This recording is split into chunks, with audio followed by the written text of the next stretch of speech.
To, saƙo ga talakawan Najeriya mutanen Arewa. Ƙabila ko Bahaushe ko Bafulatani, Musulmi ko Kirista ko wanda ba shi da addini ɗaya daga cikin waɗannan guda biyu da na fitar da su. Talauci ta shigo Najeriya, rashin talauci ta shigo Najeriya ba ta zaɓen ƙabila, ba ta zaɓen Musulmi, ba ta zaɓen Kirista. Talauci ta shafi kowa, talauci ta shiga gidan kowa. Kowa yana kuka kan abincin da zai ci, kan kuma ruwan shan da zai sha.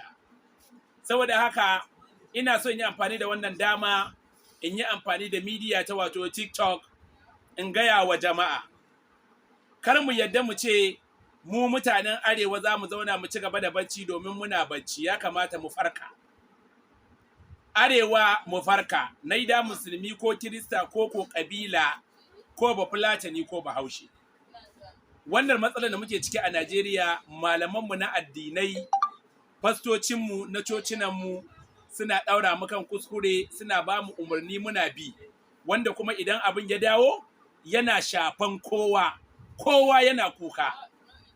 Saboda haka kar mu yadda ana amfani da wannan dama na addini ko yare ko yanki. Mu tsaya mu duba shugaba na ƙwarai, wanda yake da kishinmu, wanda yake son mu ba wanda muke so ba. Dalili a gaskiya ya kamata Arewa mu farka. Arewa mu farka because Arewa su suke cikin duhun kai. Mutanen Kudu ba sa duhun kai. Dalili mutanen Kudu da Inyamuri da Bayarbe da kuma sauran ƙabilu da ke Kudu wallahi kansu a haɗe yake.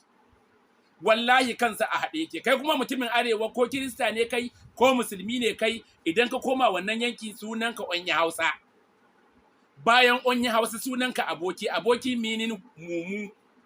Saboda haka idan za ku kula, ku dawo mu haɗa kai, mu haɗa ƙarfi, mu haɗa ƙarfe don mu fitar da shugabanni na ƙwarai wanda za su mulki Najeriya. Mu samu waraka a cikin yanayi da muke ciki na talauci, na matsalar abincin da muke ciki, da kuma matsala maganar insecurity da sauƙi. Amma maganar abinci ya tsada, ya haura. Abubuwa sun haura. Ya kamata mu dawo, ba mu ce gwamnati da take tafiya tana da nakasu ba, amma muna addu'an cewa Allah ya ba mu gwamnati na kwarai wanda za su iya rike mu kuma mu samu mafita. Saboda haka mu yi addu'o'i a churches, mu yi addu'o'i a masallatai, Allah ya ba mu shugabanni na kwarai. Amma malamai da fastoci ku yi haƙuri, ku daina deceiving mutane dan Allah, dan Annabi, don Yesu Almasihu. Ku ba mu shawarwari na ƙwarai, kar ku ba mu umarni mu zaɓi mutanen da ba sa kishin mu.